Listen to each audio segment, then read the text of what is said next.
It's amazing because I've heard about 10 different, what I think are factors that demonstrate success of the program based on what you've been saying. One of the biggest ones is it just expanded from one group to the next group to the next group. Obviously, that doesn't happen if it's not doing incredibly well.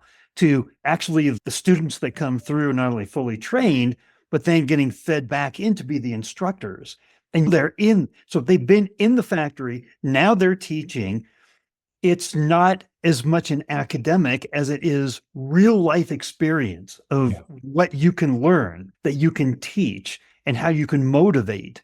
So I love the idea here. But here's my question to you is at the end of the day, if I'm going to talk to Microvention or Tesla senior management or the board, and they're going to say, okay, why do they think this program is successful? I'm hearing all kinds of reasons from you that are phenomenal. But now the leadership of the company, you are infusing workers that are driving more efficiency out of the factory.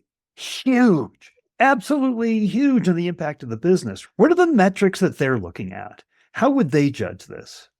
Yeah, no. So obviously dollars and cents, that's like the obvious, like how much does this cost versus what's the return on investment for us? So that's one aspect.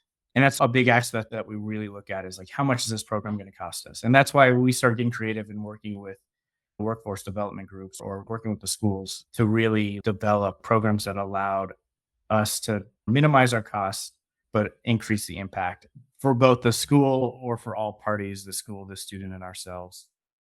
A microvention situation, I think it really is like, how do we continue to attract the best talent? And I think programs like this, people want.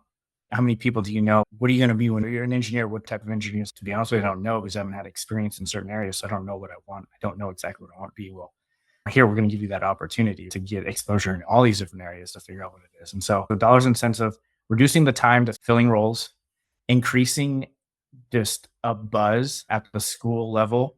Hey, I had a great internship, or hey, I'm in the EDP program at Microventure. I'm going through a rotation. People, it creates this buzz because we also are competing with folks in the same area, in the same space.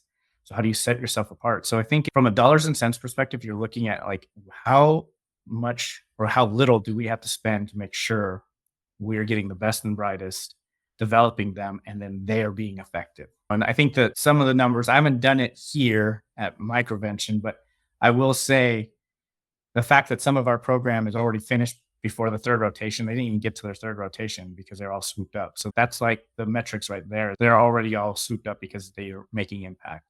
And it didn't take us really anything to fill that role because they're already here.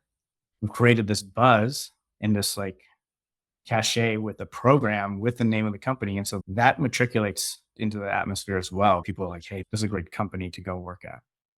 And then further, again, it really adds to the culture, which is something that people also are always looking at.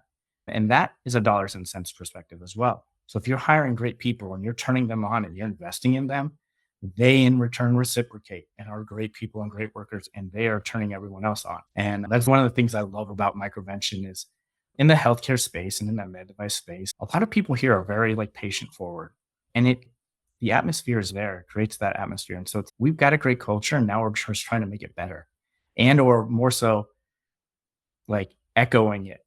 We're shouting from the rooftops that we do have a great culture by bringing in these students, by having great programs, by being intentional with our programming. I went a long way from the dollars and cents, but I think at the end of the day, from a cost perspective, when you're building your own pipelines, that doesn't cost you anything other than obviously some man hours or labor hours and workforce hours and that.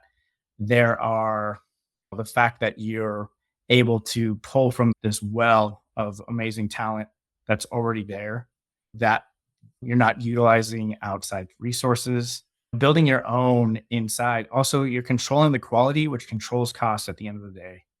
When you have people who are doing their job because they love it and are doing the best job possible, you're going to get great results, which will, leads to cost savings. So you might not see it immediately, but down the line, it definitely has some play.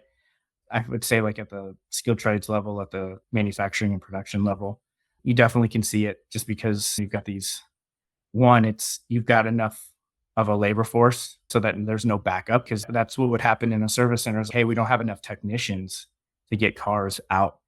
So then what's the biggest thing that people are complaining about is service. And that's one of those things that people inherently already don't like about the automotive industry is buying cars and servicing cars. So if you can try and continue to remove that stigma in any way, shape, or form by like putting out cars quickly and done right, you're removing that stigma that builds brand loyalty from a customer perspective.